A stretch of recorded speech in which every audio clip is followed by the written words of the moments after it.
Happy Saturn's Day, everyone. New plant, as you can see.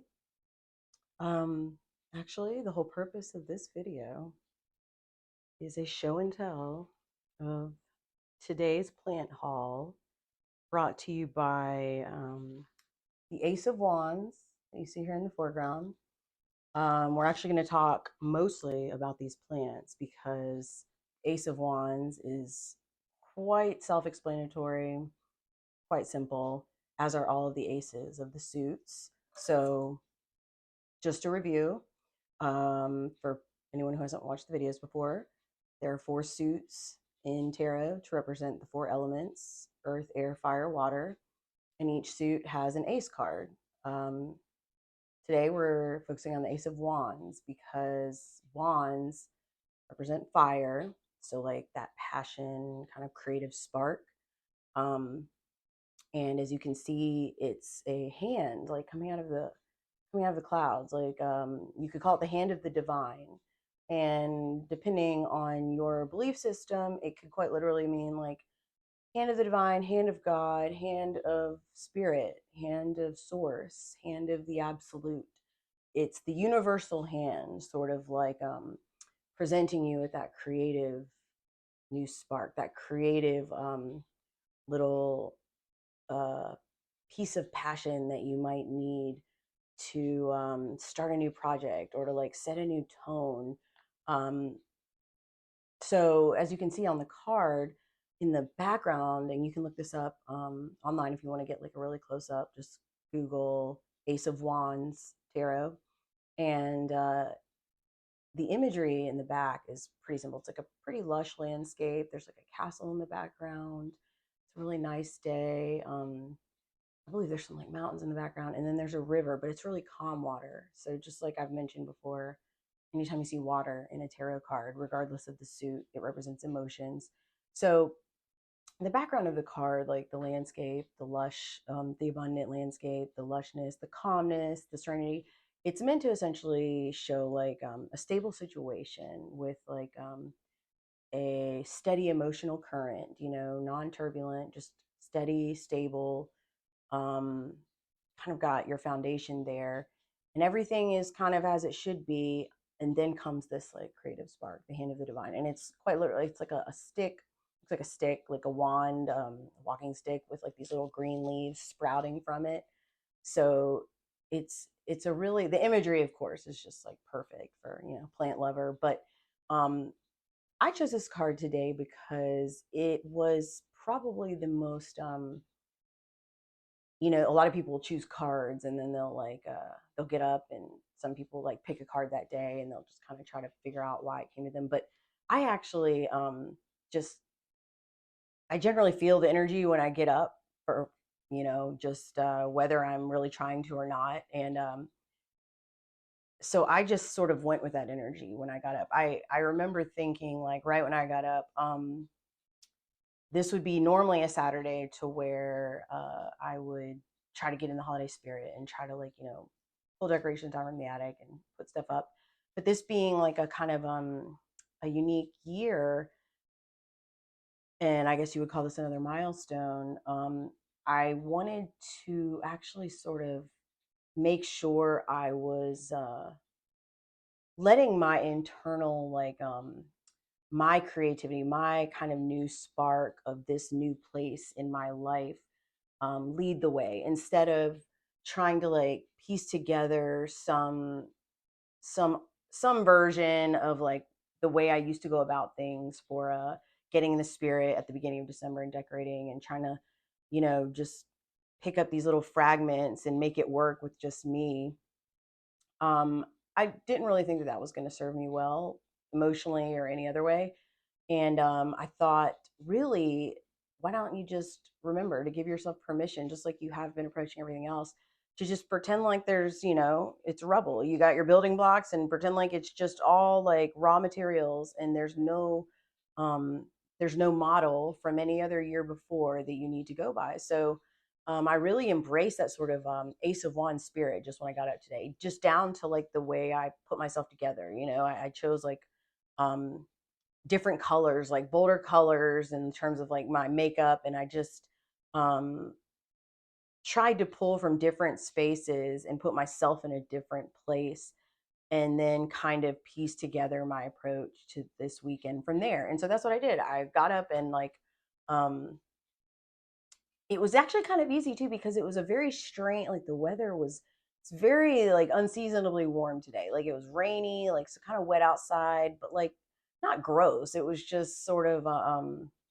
was like 66 degrees. And so it was easy to like, I thought a t-shirt's perfect for today. I don't even have to dress like it's like the cold holiday season. It's just like kind of like a non-traditional vibe in general, and sort of this like the permission I needed to just create a tone however I wanted. So um, I had gotten a text from my local nursery earlier this week that I actually ignored. I was like, I don't need to see this. And it was just saying like, oh, a 3-day sale, 25% off perennials and like faux wreaths and garlands and candles on sale, whatever. But the thing that I of course saw was 25% off perennials. But like I said, I just kind of swiped that text out of view and thought I don't need to think about that. But then it crossed my mind today, and I was like, this is like the happiest place I know, really. It is like the best place for me to get in any kind of jolly spirit. But I had already like said to myself and to a couple of friends that, I kind of want to lean into like a focus on nature as like my holiday decor theme, because I already like I don't want to pull everything down from the attic. It would actually be like quite a lot of work for just one person. And I really just have been trying to keep the momentum of like getting my hands on plants as often as possible just for my like working healing process. But it's just like what makes me happy these days, and like kind of push through this holiday season. I'm not going to try to make myself fit into a mold that like doesn't apply anymore. So I just thought, just like lean into the nature and the plants.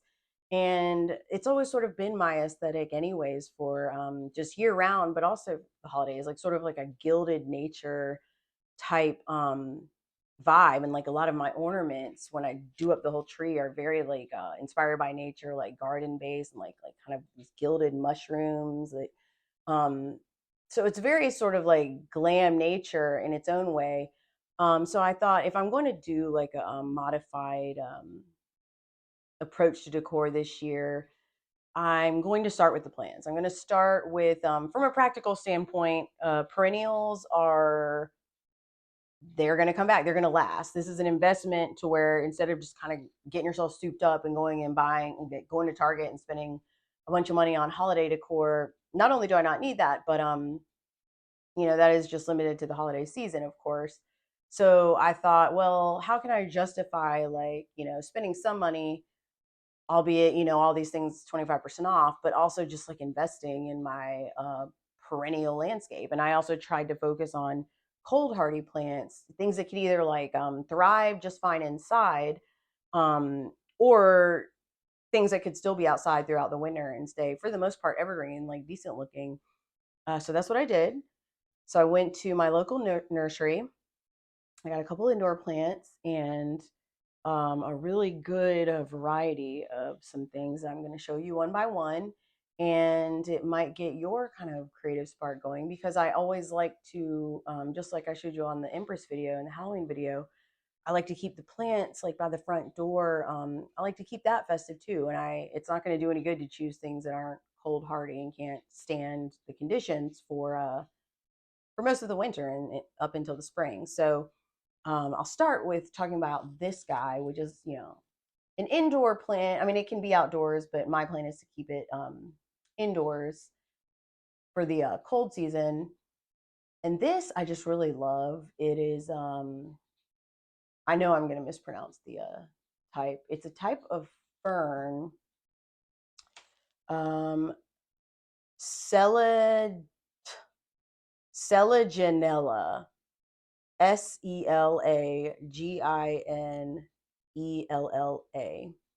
And I'm going to try my best to remember to put all of these plant names in the description box before I post. So just, bear with me in the meantime.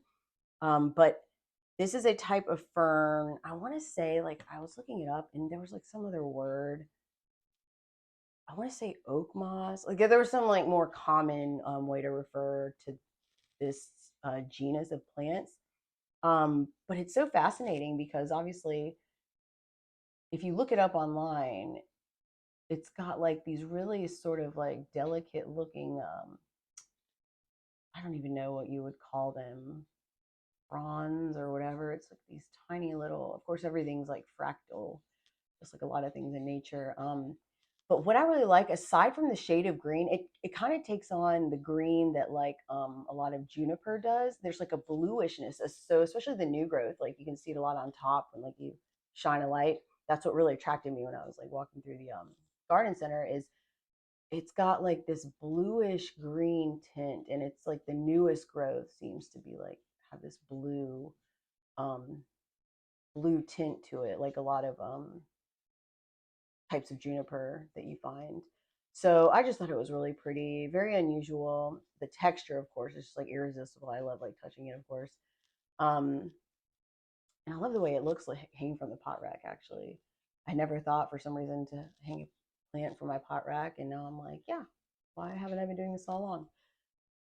But what's really cool about this guy is this other guy is a relative. It's also a type of Selaginella type fern.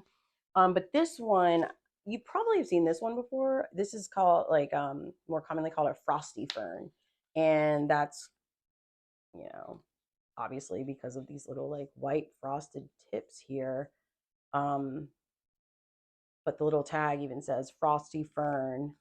Um, they basically like the same conditions, like no direct sun, but like just kind of general brightness, like medium to bright light, but indirect. And you don't want to let it dry out. Like you got to kind of keep it. You don't want to have it soggy, but you want to kind of have the soil moist at all times. You know, unlike a lot of plants, for example, will say let it pretty much dry completely before you water again. This is sort of one that you're going to want to keep like um, moist all the time. So the way I would recommend doing that for any plant that requires that is just to do the whole some pebbles in a plastic tray and then set the plant on top of that. Or like another way to go about it is like take like a closed bottom vessel like this, just like a cachet pot of any kind, and put some like pea gravel or like permatil, just some sort of pebbles or whatever.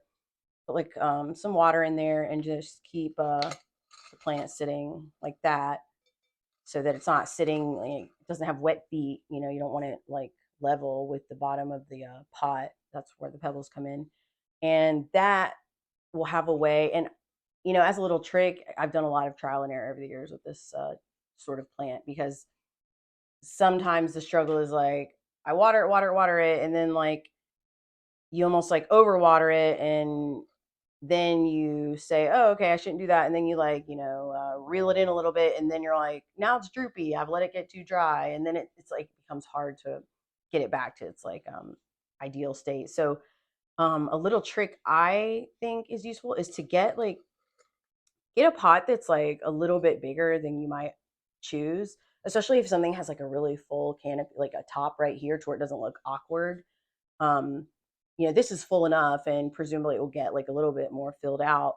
That, you know, even though this is a pretty small, I believe like a 4-inch pot, that I would normally put in like something a little bit smaller, because of the whole like keeping it consistently humid requirements. I think that it's best because you're kind of creating this like uh the conditions of humidity based on the fact that there's this extra space, like this open space surrounding the actual pot. So you can get away with putting a little bit more water in there, but the layer of pebbles at the bottom is still thick enough. I can put a lot of pebbles in there compared to like a smaller vessel and have the thing still like nestled in there to where you can't see the plastic nursery pot. And then, like I said, the canopy, because it's like so full and like, you know, pretty much is the same size as like the width of the actual cachet pot that it's in. it kind of traps this like sort of ring of humidity around it, if you understand what I'm saying. So it's, if I had something a lot smaller, I mean, this is too small, but this was actually like a candle once upon a time, and I pulled the cleaned out the wax, pulled out the little like metal thing that the wick was on, and then put some permatil in there. And so, for a different kind of plant, that had like a slightly smaller thing, I might put it in something like this. But those same conditions that I just described in here obviously can't apply there. Like, all you have is like the level of pea gravel beneath it, and like, some water, but it's going to run out a lot quicker.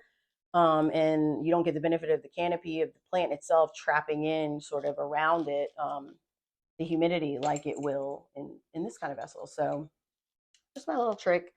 Try it out sometime.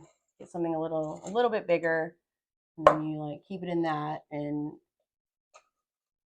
I suspect that if you try that, you'll have an easier time keeping the thing humid throughout the winter. Because I mean, honestly, it's easy to forget because the problem is your heat kicks on a lot more frequently the colder it is outside. So you'll have your normal plant watering schedule that you use kind of throughout the year, but then you'll remember, you'll look and you'll be like, oh my gosh, why is this droopy so quick? And then it occurs to you, wow, it's been like super cold for the last few days. That means the heat's just been continuously kicking on, and it just zaps the plants of their natural humidity. So that's also why I do recommend plants that are kind of finicky like that kind of like a consistent humid condition.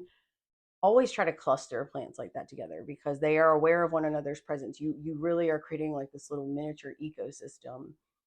In fact, like ideally, because like I have this hanging, if you have like a place where you have something hanging, and then you have like a little stand, whether it's on like a countertop, or you have like hanging plants from like a ceiling, and then you have like a table with a couple, like that's really ideal, because like you've got like the humidity, the conditions, like it's like a mutually beneficial thing from the plants that are lower and the hanging ones that are higher. They're all sort of benefiting from the respiration processes that they're all undergoing, and they're all benefiting from the humidity created by all the others. So this guy I'll probably keep clustered with other plants that like consistent humidity. So there's our frosty fern, and once again, these two guys of the Selaginella species, genus, whatever. So I'll put that in the description box. I swear I'll remember. Now we're gonna go with something everyone's seen before. This is just too cute. It was like a little tiny poinsettia. I think the white and like sort of coral colored ones are really pretty to me. I don't know. There's something about the bright red poinsettias. I mean, they're pretty, but like I just like the ones that these just kind of fit more into the colors of my house. And I actually found from getting one like this last year, it lasted like all throughout the winter. I liked the fact that having it out didn't look too Christmassy, come January and into February. So I actually have this perfect little like vessel that some gift came in like years ago, and of course it's like doesn't have a hole or anything in the bottom. So I have like a couple pebbles in here. I sometimes use it for like cut flowers or whatever, but this guy was just like begging to be in here. So of course this is very satisfying. Got this small white poinsettia here. We'll put that right there. Now we've got one that was slightly bigger, and I really like this because it's like pink, but it's still got the greens, like kind of like a lime shade in there. And of course, this is really just like a unusual looking poinsettia, or at least like compared to the traditional ones. This one was slightly larger, and I like it because, I mean, just even with these guys over here, the color complement is really nice. And because it's just like, the pinkish and like, I mean, it's like off-white and like many shades of green, and then like, kind of like a hot pink in certain areas, and like a really soft pink in others, and then the dark green on these lower leaves. It's just a really nice non-seasonal seasonal plant. You know, you see it and you know it's a poinsettia, but if you see it in January, you're not like, why are your Christmas things still out? So it's kind of a no-brainer here. How to get this guy. Poinsettia for the win. That's the poinsettia. Now, let me go to this herb that I got. This is really nice. So, you know, man, my soups, always looking for something else to incorporate. This is winter savory. Now, it smells really amazing. I mean, really, it's like, imagine, imagine you wanted to combine the flavors of like thyme and oregano and maybe like tarragon. It's just like you really can't go wrong. Like if you just want like kind of one and done sort of herb to throw in something to kind of do some heavy lifting, winter savory is a great choice. It's very hardy. It can stay evergreen like under the right conditions. So like maybe if you keep it in like on a sunny porch that's like semi protected, because a lot of times like there's like several degrees warmer. It's several degrees warmer, like right by your door. Like if you have room for like a little stand of plants or whatever that get consistent sun, a lot of things can really surprise you in how they can persevere through the cold months. But I've had in the past summer savory. I used to buy summer savory, and it was a lot more leggy, like less bushy form, more tender. It had really pretty flowers that it produced, and I would always like run through it so quickly. Like my biggest problem with it was that it after like using it twice, like I couldn't get it to regenerate, like grow fast enough in terms of like how frequently I wanted to use it. So I don't know. We'll see. This is my first time getting winter savory, so I'm definitely going to incorporate it in something that I cook this week. I don't know. Maybe some soup or stew or some unknown thing. Maybe just like some chicken. You know, it's really nice. Highly recommend trying to get you some winter savory. Let's see what it says on the tag actually. Um, it does say evergreen foliage, so that's really exciting actually. That would mean actually that you could even do like a container arrangement and say you wanted just sort of something like smaller that had like a little bit more fullness to like kind of fill out a container, like kind of an empty space for the winter. This would be a really great. I really like using herbs as like ornamental, like productive ornamentals in a container, sort of like I showed y'all with my Swiss chard plant. Something that you can go out there and harvest and clip every now and then, but that still has like a really nice adds like either a new dimension of color or height or texture, fullness. Now that I'm looking back, I'm like, I should have gotten a second winter savory. I knew I would feel that way. Just to use to like fill in like a container, keep on the front porch throughout the winter looking good. And the stems even like have like this reddish tint too. Like I don't know if you guys can see it, but it is very attractive. So it's almost like if I could have my thyme plants being as full as I would like them to be right now, this is like kind of what it reminds me of, like kind of look that it has. So get you some winter savory if you can find any at your local nursery. It describes it as a spicy, peppery flavor used in meats and soups. So can't really go wrong there. Winter savory. Now that's the only culinary type thing that we have. Next is this guy. This I saw this. I just had to have this. There was only two of them, so I don't think I was alone there. I've never seen this before. This is, you look at this, it's like this silvery, I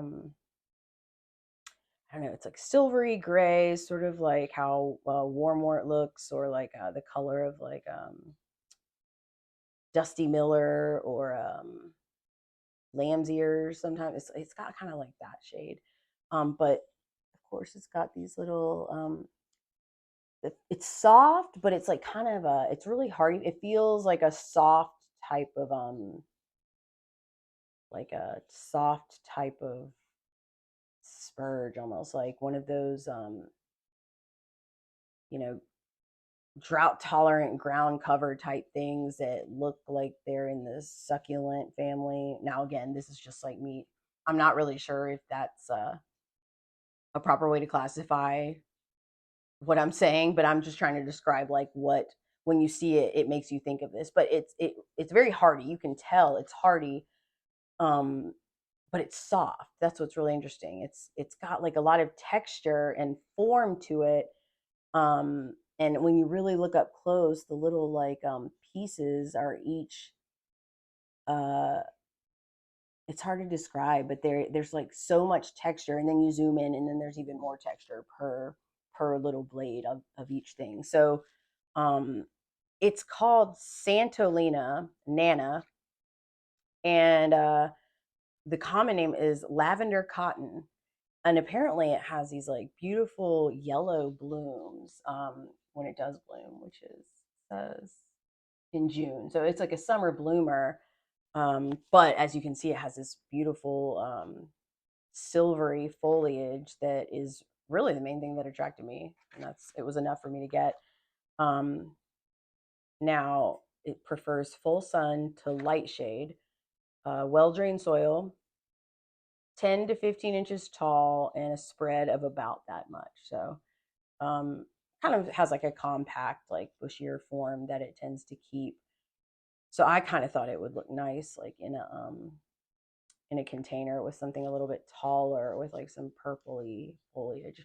As you can see, everything that I bought was sort of imagined to be planted together. Sort of my plan to make some larger container arrangements that I don't have to tend to very often to replace some of the things in like my terracotta pots in the driveway cafe that have since sort of like died back for the winter. Like a lot of my pepper plant and my tomatoes. I want to have something over there that looks nice and just can kind of like stay looking decent until the spring comes and they start blooming. So we've got our Santolina right here, our lavender cotton.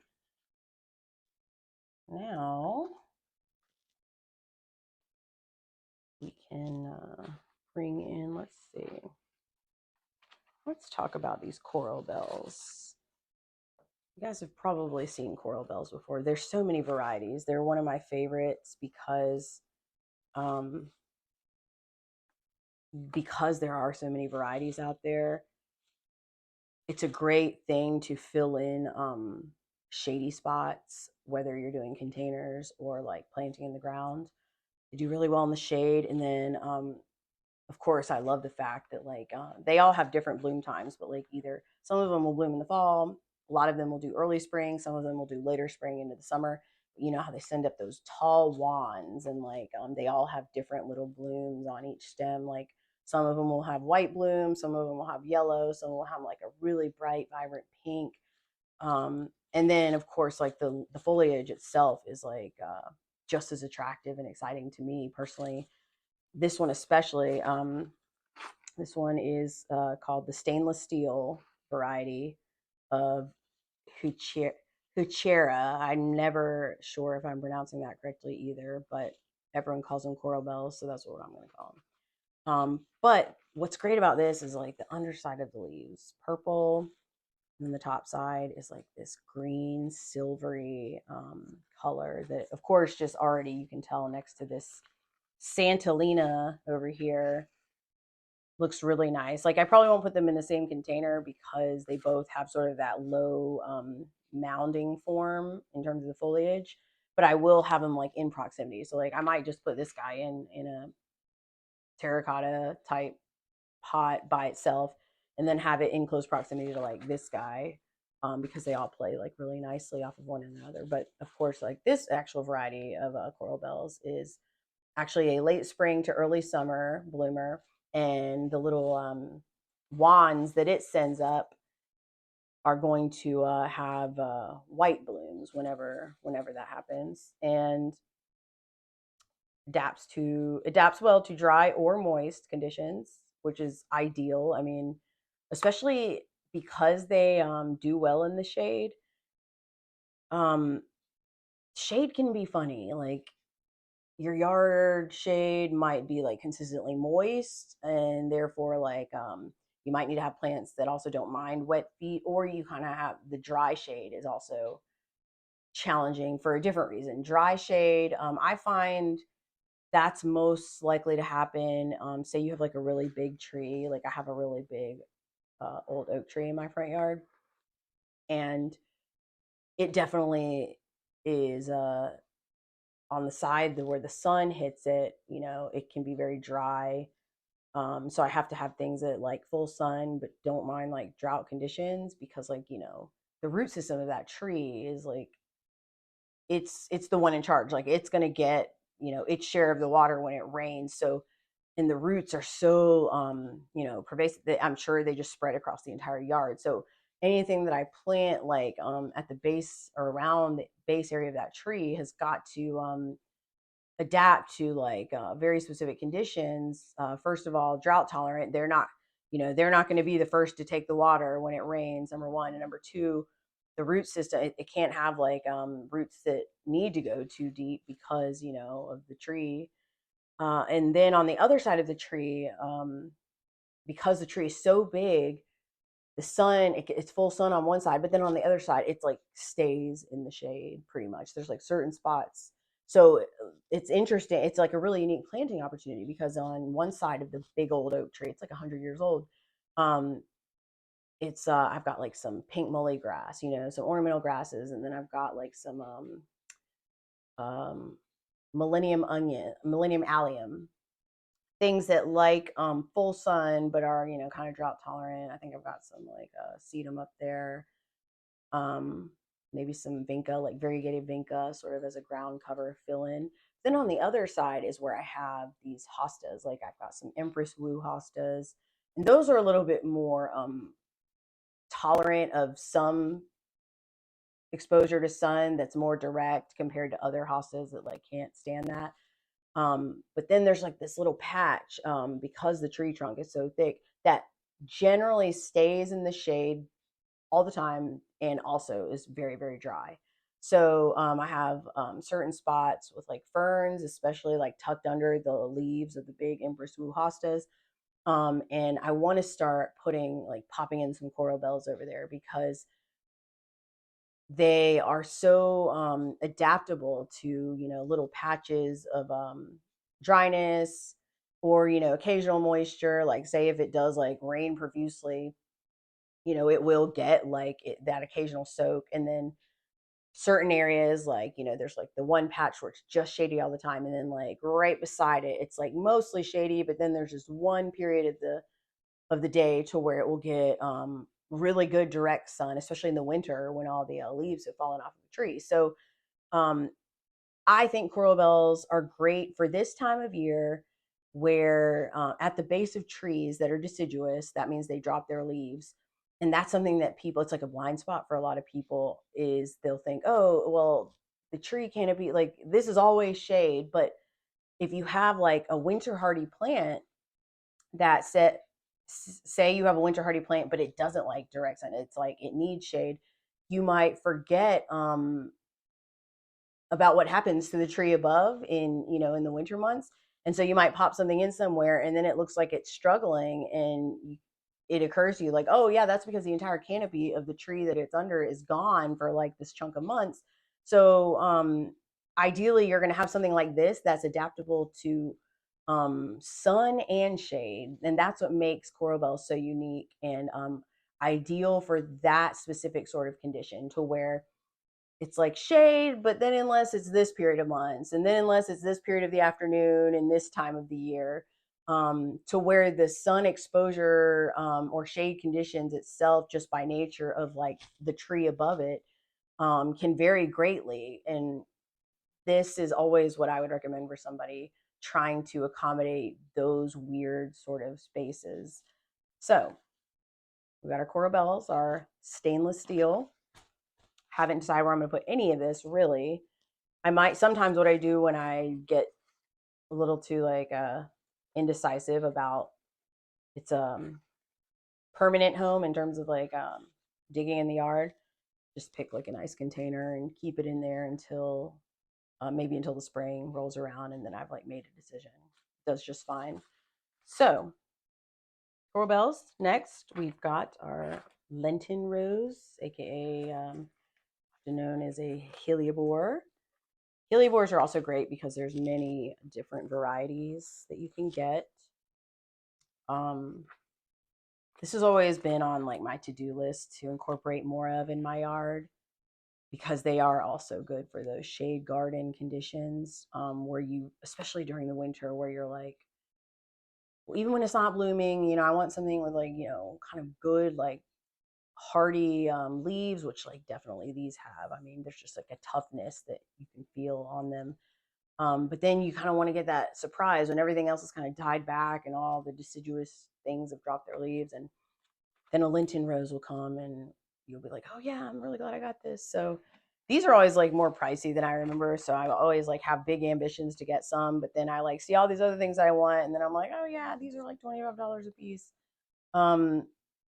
But this time I got one. I'm like 25% off. We're gonna commit to slowly incorporating these into the garden. So this variety specifically is a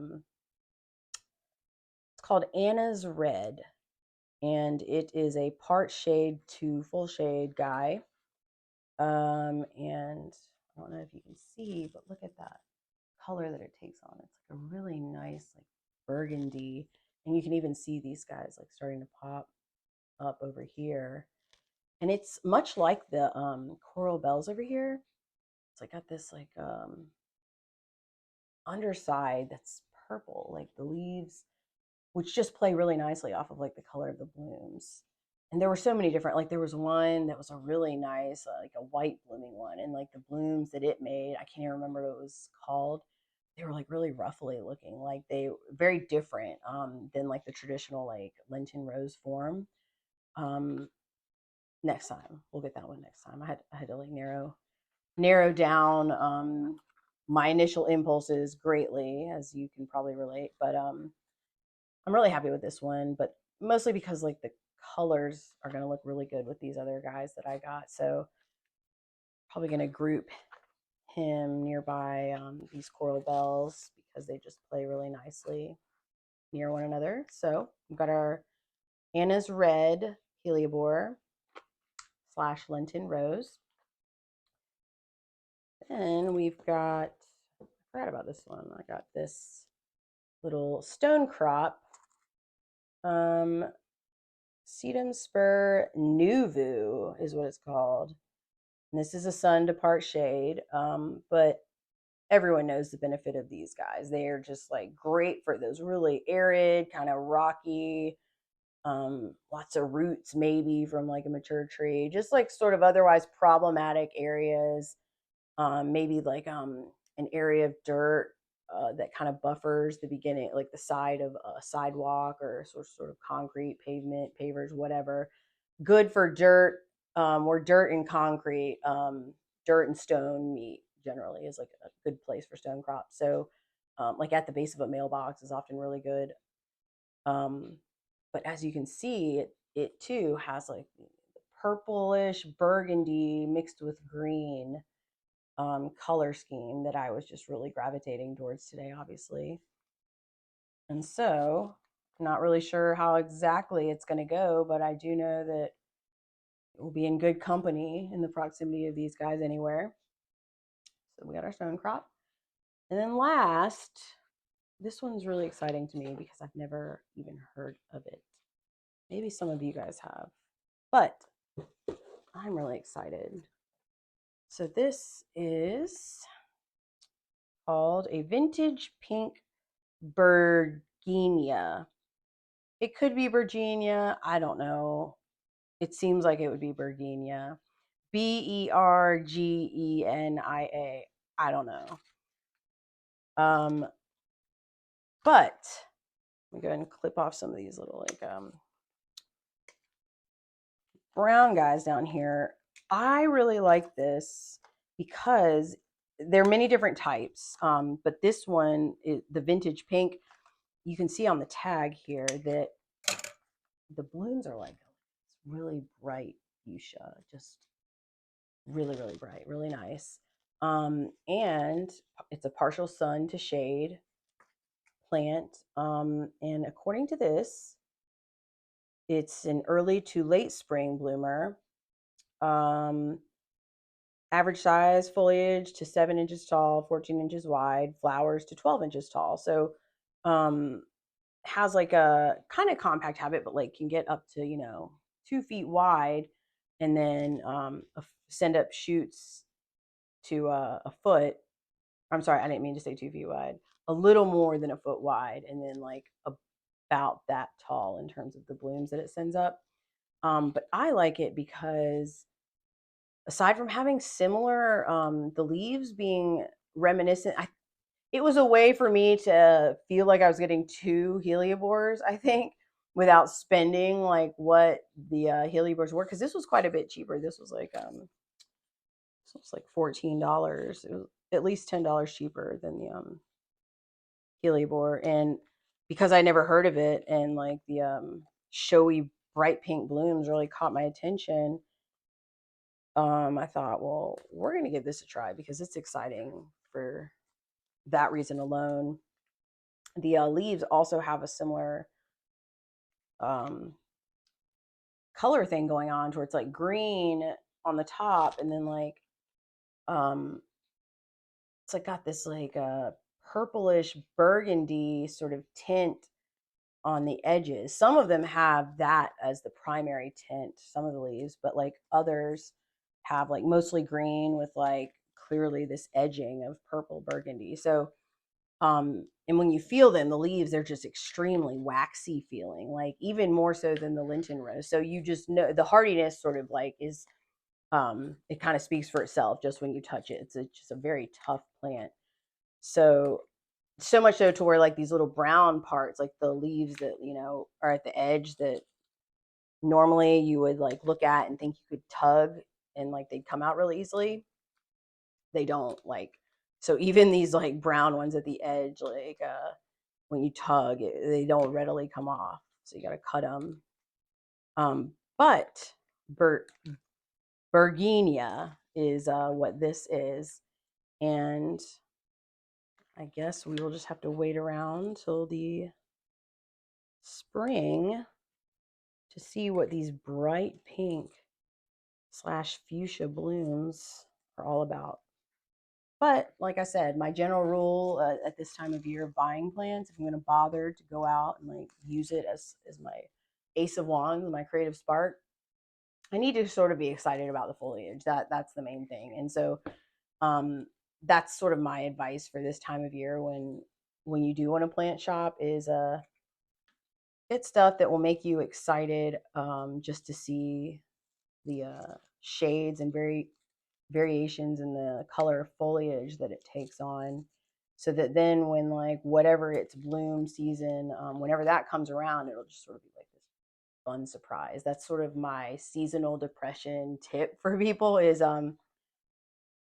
if you're feeling down and you need a little like spark, go to your Lowe's, even see what they got out there, and get something that you don't mind looking at, throughout the cold season, and that right when you're sitting there just like wanting to just give up and go, oh my gosh, is the winter ever going to be over? Then some of these early spring bloomers, like you'll look outside one day and then you'll see like, in the coral bells, you see like one of the wands coming up. And that to me, like psychologically, emotionally, all of it, it really, I don't know. I don't want to say it surprises me. It really does a lot of heavy lifting for me, honestly. And I really recommend it for that reason to people that really suffer with the seasonal sort of feeling like the never ending winter is just like really dampening your spirit. It's really fun to like kind of take a Saturday, even though it's rainy and overcast, and go to your local nursery and find something that you like the way it looks now, but it says that early spring it'll start blooming, and it's almost like something to kind of like keep an eye, a reason to go to your front porch and like sweep it off every now and then, when the end of February comes around, say, and like certain things are starting to like spring back to life a little bit, starting to perk up and like sending up their little initial shoots that are going to bloom. That's one of my favorite times because it's your reminder, like it's not that much longer. It's not that much longer. Winter's going to be over soon. And then that sort of that Ace of Wands sort of spring kicks in. And so I don't know, this whole collection here I thought was worth doing a show and tell. And honestly, I think I need to do more show and tells. I might do show and tells of things other than plants. I was definitely a show and tell child growing up, which I'm going to attribute to my Virgo moon, of course. But I've always enjoyed like sharing cool finds with people and talking about why I'm enthusiastic about them. And so I don't know. I think that plants are the most obvious medium to do that with. And you probably end up learning a lot about things that you didn't know existed. I know that's how I find out about a lot of plants. Word of mouth through friends, like showing me this cool thing that they got. So if you're looking for a little bit of like a creative new spark this weekend or anytime this week or anytime for the rest of the year for that matter, embrace that Ace of Wands energy and really just go, even though I'm not really go to the garden center in the winter type of person, maybe this year I'm going to start doing that. Maybe with the way that I'm feeling, maybe it helps to just do something that I've never done before to see if it doesn't make getting through this time of year, whatever that means for you, a little bit more exciting, a little bit more inspiring, and something that gets like your creative juices going, something that really kind of pushes you to reimagine like something that you've always done a certain way and just go about it a different way, like create these new connections in your brain and like see what happens. So I'll finish by sharing with you, this is reminding me of the Empress video I did on Halloween, how I told you guys how I was like really sort of feeling down in the time leading up to Halloween about like that milestone of like, oh, I don't know if I want to decorate or I don't know if I want to dress up or whatever.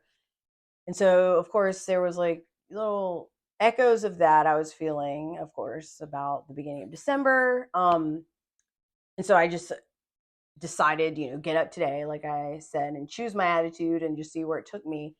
And I'm once again sort of pleasantly surprised in the similar way that I described in the Empress video and the energy of receiving, because here I was again, like going out, choosing my attitude, just taking initiative, doing something to like set the right tone. And then when I got home, there was hanging on my on the doorknob of my door, there was like a little gift bag. It was like a little cute little like holiday design gift bag, and it didn't have a tag or anything. And of course, it's just exciting. You're like, ooh, like what's in here? And so, my dear friend and neighbor that I've talked about before, who is just a couple doors down, and she was the one I described in my Empress video that had just sort of showed up one day and like said, "Oh, I've got this little Halloween mat for you," and we're walked up to my front door with me, and she was like, "We're gonna put it here," and sort of got that sort of momentum going for me to feel like, okay, like yeah, I'm gonna build upon this, and I am gonna decorate for Halloween. Um, she was the one that had brought that doormat I was telling you about. Well, she was the one that had left this bag on my doorknob, and I swear, like she just always like she just shows up at the right time. She's got her own gifts, like that's a whole nother video. She just always knows when to show up and in what way, like, and with just the right amount of something. It's not meddling. It's not like, you don't feel like someone's just always like watching you and like, trying to gauge, is she depressed, is she okay? Like that's what makes it so special and almost like magical, because you're like, she just knows um the right way to show up at the right time. So what was in the bag? I know you want to know what's in the bag. I'm obsessed with these. Honestly, I don't even know. I've never seen anything like these, and I don't even know where she got them. But these birds, I'm basically obsessed with. Like, I don't even know. I'm going to scatter them around in I don't know, all kinds of different places. I might like line them up like on the mantle. I might like put one at the top of this basket here, just like perched up. They might be my little like elf on the shelf things. Like I just scatter them at random places throughout the house. How cute are these birds? So this is my surprise today that was just hanging on my door when I got home from my plant excursion. So it was like the happiness that I felt going out and like doing this thing and getting these plants that made me happy and being thoughtful about them, about like the purchases that I made. And that momentum just like kind of building up throughout the day. It just built upon itself. And then when I got home, um, seeing this, it just felt like almost I don't know. I keep being reminded over and over in so many ways that like when you kind of take the initiative yourself, like sort of help yourself a little, like in whatever way you can, things just sometimes have a funny way of like building upon themselves, and then like it almost like becomes this um the joy sort of builds exponentially in ways that like it's like even out of your hands. Like it just sort of comes to you. And I guess that would be pointing right back to the imagery here on this Ace of Wands, how the spark feels like it came from somewhere else, but like it was up to me to sort of take the wand, like from the hand of the divine or the hand of the universe or the hand of spirit. I had to take the wand and like do a little something with it, and then from that, all kinds of new sprigs emerge from the wand, and like it just takes on a whole new form of its own. So here I am. I didn't even have a video plan for today necessarily, and I guess that would just be another example of what I am describing is like all this built up momentum in ways that I sort of initiated and like took upon and built upon myself, but also that somebody had come along and like built upon while I was gone by leaving me a surprise. It all sort of led me to here, this built up enthusiasm. So I'm like, well, of course I'm going to share it. Of course, the collective has to see um, the show and tell of plants. So I hope you guys enjoyed this. I hope it was helpful, informative, and I hope you were inspired in some way, whether to go get some plants or whether to embrace the spirit of the Ace of Wands and just give yourself permission to approach the holiday season in a totally different way, just because, just for you, just for your creative inspiration. So hope you enjoy the rest of your weekend. I hope you enjoy the rest of your Saturn's night and your Sunday. Until then, take care of yourselves.